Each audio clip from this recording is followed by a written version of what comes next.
Et voilà, bienvenue sur WWRD Congo Info. Na côté technique, tozana Ibenge de la presse, Gradimouya, Moanoyo, Simbikini pour le moment pour la vitesse, il y a G, il y a actualité. J'espère que le silence on a eu qui n'a kini le nanu na yoka silence marque on a ti. Na yoki calme akini na boule le soutango yeso akata ki mutema. Kimia et kota qui tellement makasi ninge kimia lelo et ça na katamboka. Mais tout ça devant hôtel Béatrice. Hôtel Béatrice Obozo mona siko awa derrière ngai na simana ngai na ngana yeba parce que na moni ba bimi ba konza mboka ba bimi ba politicien ba bimi ba nyonso ba bimi na yeba ifenema eza lelo ezanine papa to moni yo peut vite fait awa bonjour. Bonjour camarades, moi je suis le président interfédéral de jeunes fédération Mukweni 3 wa commune Selemba 1. Donc lelo ezali événement ezali un certain catastrophe parce que opposant bango baboyaki dialogue. Alors biso to décider que non to moni que non Eden coach aye no hôtel awa. To lobi biso boye biso to na précision ya dialogue. To sengi que non oya boy dialogue à descendre dans le cadre histoire à Congo abima libanda ko Congo. Comme que non visionnaire oyazali que non Joseph Kabila Kabange son excellence le président de la République. Dès que tout le monde a que non parmi 4 pistes, un attend à l'opposition Zalaki, l'initiateur a même mis Batulio na Congo pour Congo et en élection ezali son excellent Joseph Kabila Kabang. Balinga te biso trobi que président Kabila a ok na 3e mandat obligatoirement. Et mon déjà épreuve que parce que Eden coach le sangisi tous les majorités tous les députés parce que na président nga honorable Ramazan, il était président groupe parlementaire majorité. Le lo Bazan était hôtel awa na kati boulevard gare centrale tolobi boye que ono biso toza ko décider comme si que no dialogue balinga te nous sommes là de temps de dialogue. Bo posant soki ba boy dialogue biso to Kenadia dialogue to préciser au moins ezana ba Congo na il boma na ni na mateba dialogue ezala kuna parce que to ko za ba stratégie en mboka. C'est quoi que no ba décision yango ezali pe ba idée ça toujours rebelle.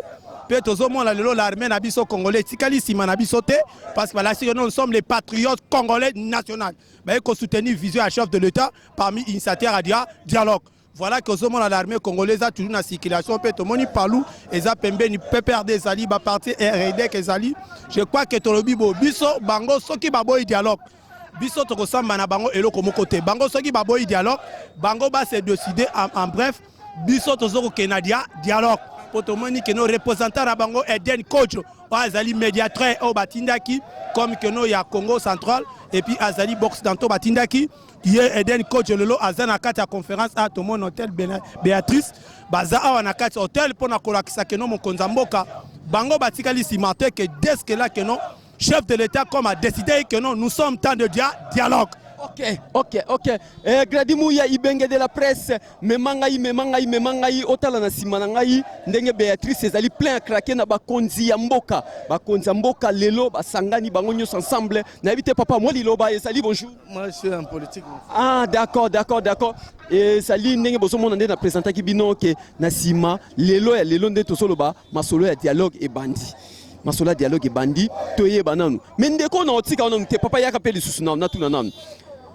Yebisa biso monde entier bazotala siko toloba IDPS pe bazana kata dialogue. Non, IDPS bango bazana na dialogue te parce que on sont par parti opposant bango bazoma loko a dialogue to ça loko après élection or que biso toloyibo dialogue ezali destination via préparation électorale.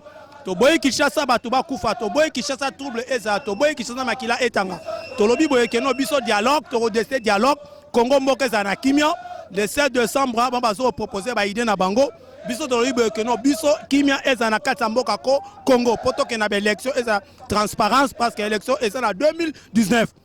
OK. Confirmé que l'élection est en 2019. Ouais, l'élection est en 2019 et ça l'élection la municipalité banda likolo, je crois que toujours limité na Nouana parce que jusqu'à là Seni ezala qui un peu na mbingi président Seni autoku fango imulunda alors que normal. Je crois biso toza na préparation moko to ali ko ça les préparation stratégique électorale. Je crois que nos élections ça déjà côté bambanda ka déjà élection c'est bandi déjà comment ça va tout que non élection ezali déjà transparent transparence pour na histoire à Congo.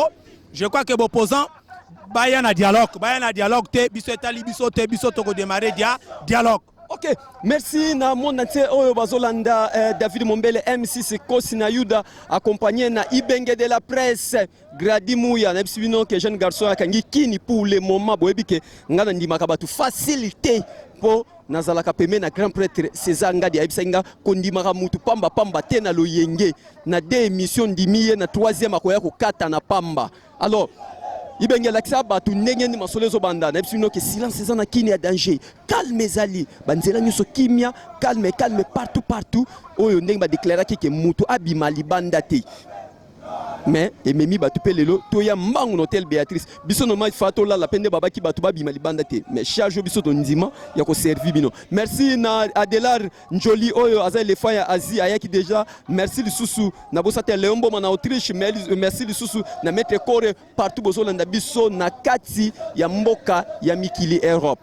Toza ba travailler na bino to saleli bino comme loko po to sala bino plaisir bolo bake tozala ki libanda actualité te mais tozana kati actualité to le Ibenge.